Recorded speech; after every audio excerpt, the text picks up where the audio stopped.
Le but de cette vidéo est de répondre à la question de quoi dépend l'offre et la demande sur le marché du travail. Alors ici, on va raisonner donc à partir de la notion de marché du travail telle qu'elle a été élaborée par les économistes néoclassiques. Une question préalable, avant de traiter donc le comportement en situation d'offre et de demande, c'est de voir comment les individus de façon générale se comportent sur un marché. En effet, dans le cadre néoclassique, on va postuler certaines hypothèses sur les comportements des acteurs sur le marché. Alors, l'idée générale est la suivante, c'est que les néoclassiques considèrent que les individus sont rationnels. Ça veut dire quoi concrètement? Ça veut dire qu'ils vont effectuer un calcul. Ce calcul va consister en fait à comparer pour chaque solution possible ses coûts et ses avantages. Et on considère que l'individu cherche à maximiser sa satisfaction. Et donc, dans ce cadre, l'individu va chercher, donc, parmi toutes les solutions qui s'offrent à lui, celle qui présente le rapport coût-avantage le plus faible ou le rapport avantage-coût le plus élevé. C'est-à-dire la solution optimale, étant donné donc ses préférences et étant donné les solutions qui s'offrent à lui. Alors, maintenant, on va pouvoir aborder de façon plus précise, donc de quoi dépend l'offre de travail d'un actif. Et pour cela, on va partir d'un exemple concret. Imaginons donc un salarié qui s'appelle Paul, il est graphiste dans une entreprise informatique, il travaille 35 heures par semaine. Donc il est bien en situation d'offre de travail et il offre 35 heures par semaine à son employeur. Imaginons que son employeur, Sandra, lui propose de travailler 1 heure de plus par semaine. Il va donc bien se retrouver dans une situation assez concrète. Est-ce que j'offre 1 heure de plus de travail ou pas à mon employeur en contrepartie du salaire? Alors, la question qui se pose, c'est comment Paul va prendre sa décision. C'est-à-dire, est-ce que Paul est prêt à travailler 1 heure de plus, oui ou non? Pour cela, que va faire Paul? Eh bien, on considère qu'il est rationnel, il va donc faire un calcul coût-avantage.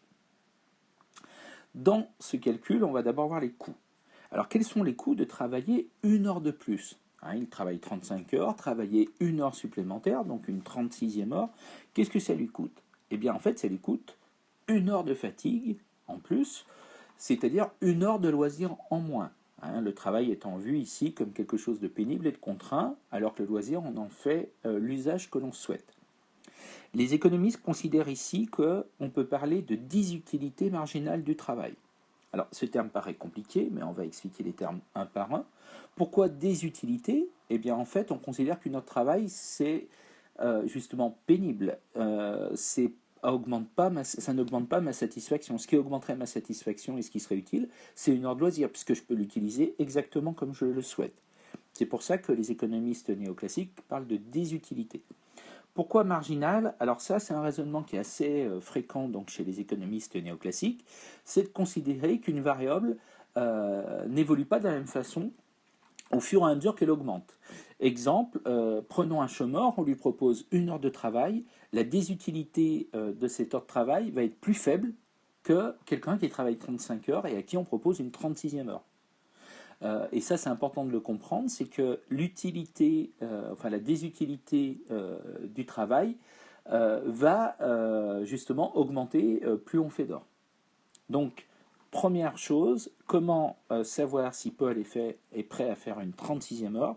C'est qu'est-ce que ça lui coûte pour lui de perdre 1 heure de loisir? Et les économistes néoclassiques considèrent que ça, c'est son choix personnel. Deux personnes ne répondent pas nécessairement de la même façon.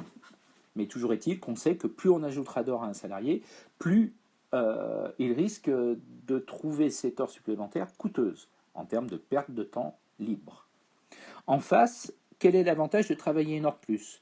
C'est tout simplement d'avoir 1 heure de salaire supplémentaire, c'est-à-dire avoir un revenu plus important, qui permettra ensuite d'accéder à plus de biens et plus de services.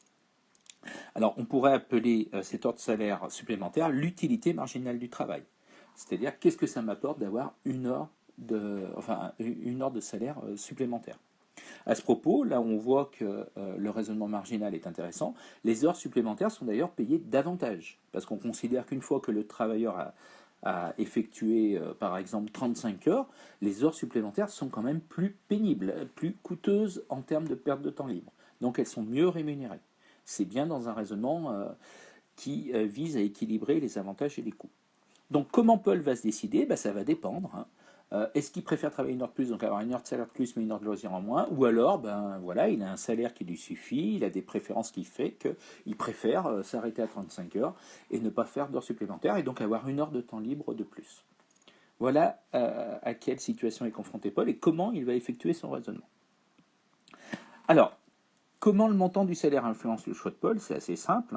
Si on imagine les deux salaires suivants, imaginons que cette heure supplémentaire est payée 20 euros ou 5 euros, on imagine bien qu'il ne va pas réagir de la même façon.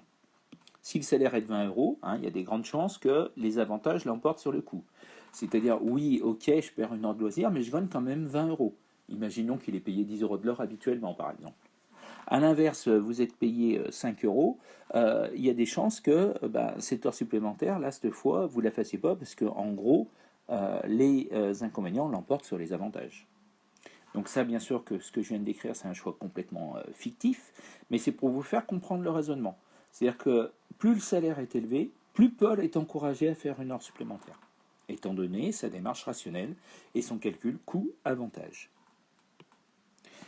Alors, au final, on peut résumer dans le schéma suivant. Comment le montant du salaire influence le choix de Paul? Eh bien, c'est assez simple. Plus le salaire est élevé, plus Paul va offrir son travail. Donc, c'est exactement ce que je viens de dire auparavant. Plus l'heure supplémentaire est bien payée, plus on est encouragé à l'accepter. Alors, là, je suis parti d'un cas particulier, celui de Paul, mais en fait, si on le généralise, qu'est-ce qu'on peut déduire sur l'offre globale de travail dans l'économie d'un pays? C'est ce que nous allons voir maintenant. Alors, première chose, on fait une représentation graphique, qui est assez classique donc chez les économistes néoclassiques, où on a donc d'un côté le taux de salaire réel, qui est en euros, et il augmente bien sûr plus on va vers le haut, et de l'autre côté, donc j'ai la quantité de travail offerte par l'ensemble des actifs, ici en millions d'or, 3 millions d'or, 6 millions d'or, 9 et 12. Bien sûr que tout cela est fictif, mais a pour but de vous faire comprendre comment fonctionnent finalement les comportements d'offres sur le marché du travail. Alors, prenons une première hypothèse, imaginons que le salaire n'est que de 5 euros. Qu'est-ce qui va se passer à ce moment-là? C'est très simple, les gens vont proposer 3 millions d'or. D'accord? Pourquoi? Parce que comme c'est pas très bien payé, il n'y a pas beaucoup de gens qui sont encouragés à travailler, à offrir davantage de travail. A l'inverse, si le salaire est de 20 euros, là, on va avoir 12 millions d'heures travaillées. C'est-à-dire que du côté des vendeurs de travail, c'est-à-dire des actifs, ils sont prêts, pour un salaire de 20 euros, à travailler 12 millions d'heures. Alors bien sûr, c'est réparti sur l'ensemble des actifs. Donc finalement, quand on trace ces deux points, on peut tracer de façon plus globale ce qu'on appelle la courbe d'offre, enfin ici en l'occurrence c'est une droite pour simplifier, et on voit qu'en effet, à 5 euros, 3 millions d'or, à 10 euros, 6 millions d'or, à 15 euros, 9 millions d'or, et enfin, si le salaire est de 20 euros, il y aura 12 millions d'or. De façon plus générale, on dit que l'offre de travail est une fonction croissante du salaire. C'est-à-dire que sur un marché, plus le prix est élevé, plus les gens ont envie de vendre le bien en question. Donc ramené au marché du travail, plus le salaire est élevé, plus les gens ont envie de travailler, d'offrir leur travail. Et tout cela parce qu'ils se comportent tous comme Paul, c'est-à-dire de façon rationnelle. Plus le salaire est élevé, plus je suis encouragé donc à offrir mon travail. Alors maintenant, on va tenir le même raisonnement, mais cette fois du côté de la demande, et donc du côté des producteurs, c'est-à-dire des entreprises, pour simplifier. Alors, là aussi, Sandra propose de faire travailler une heure de plus Paul. La question peut donc se poser pour elle, est-ce qu'elle est prête à faire travailler Paul une heure de plus? Alors, pour répondre, elle va faire exactement en fait comme Paul. C'est-à-dire, elle va faire un calcul coût-avantage. Elle va comparer ce que ça lui coûte d'offrir une heure de salaire de plus et ce que ça lui rapporte. Alors, que coûte pour Sandra le fait de faire travailler Paul une heure de plus? Ça lui coûte une heure de salaire de plus. D'accord? On parle de coût marginal du travail. Là aussi, c'est toujours le même raisonnement. C'est que c'est le coût du travail qui représente pour l'employeur, je dirais, la contrainte, l'inconvénient. C'est plus je fais travailler mon salarié, plus je vais devoir le rémunérer. Alors pourquoi marginal? Parce que là aussi, si c'est une heure supplémentaire, il faudra peut-être qu'elle soit plus élevée. Donc on va comparer d'un côté le coût marginal du travail et de l'autre l'avantage de faire travailler Paul une heure de plus. C'est ce qu'on va obtenir. C'est-à-dire que comme il va travailler une heure de plus, il va produire davantage pendant cette heure. Ce que les économistes appellent la productivité marginale du travail. Donc là aussi, ça va être assez simple. Sandra sera d'autant plus encouragée à offrir une heure de travail supplémentaire à Paul que la productivité marginale du travail sera supérieure au coût marginal du travail, c'est-à-dire à l'heure de salaire. Dit encore plus concrètement, il faut que Paul, en gros, produise des richesses d'un montant supérieur à l'heure de salaire pour que Sandra soit encouragée à lui offrir cette heure de travail supplémentaire. Donc finalement, comment le montant du salaire influence le choix de Sandra? C'est assez simple.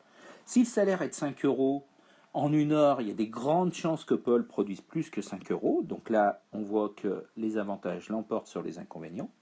Inversement, si le salaire est de 20 euros, là, ça devient plus compliqué parce qu'il faut que Paul produise au moins cette quantité de richesse pour que Sandra soit prête à lui offrir l'heure supplémentaire. Donc il y a des grandes chances que les inconvénients l'emportent sur l'avantage. Donc, là aussi, comme Paul, comment le salaire influence le choix de Sandra? Eh bien, on voit, plus le salaire diminue ici, plus la demande de Sandra augmente. C'est-à-dire que tout à l'heure, Paul à 5 euros ne voulait pas offrir son travail, alors que Sandra à 5 euros est prête à l'acheter. Et inversement. Alors, que peut-on déduire du comportement de Sandra, qui est un comportement d'un individu particulier, sur la demande globale de travail dans l'économie d'un pays? Alors là aussi, on peut recourir à la même représentation graphique. Et alors là, ce qui va se passer, c'est évidemment l'inverse. Si le salaire est de 5 euros, beaucoup d'employeurs vont vouloir, s'il est de 5 euros, les employeurs vont offrir beaucoup de travail. Pourquoi? Tout simplement que ces richesses supplémentaires apportées par ces 12 millions d'or risquent d'être bien plus importants que 12 millions fois 5 euros. Donc, beaucoup d'employeurs sont encouragés à embaucher quand les salaires sont bas. Inversement, si le salaire est de 20 euros, comme ici, on devine que beaucoup moins d'employeurs sont intéressés, puisqu'il va falloir que chaque salarié en une heure dégage au moins 20 euros de richesse, voire plus.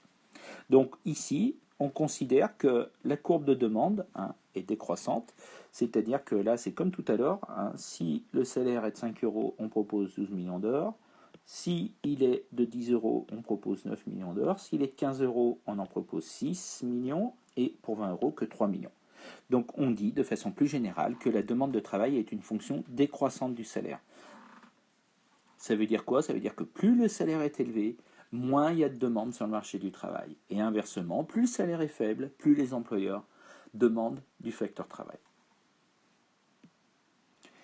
Alors, finalement, qu'est-ce qu'on peut retenir de cette petite vidéo?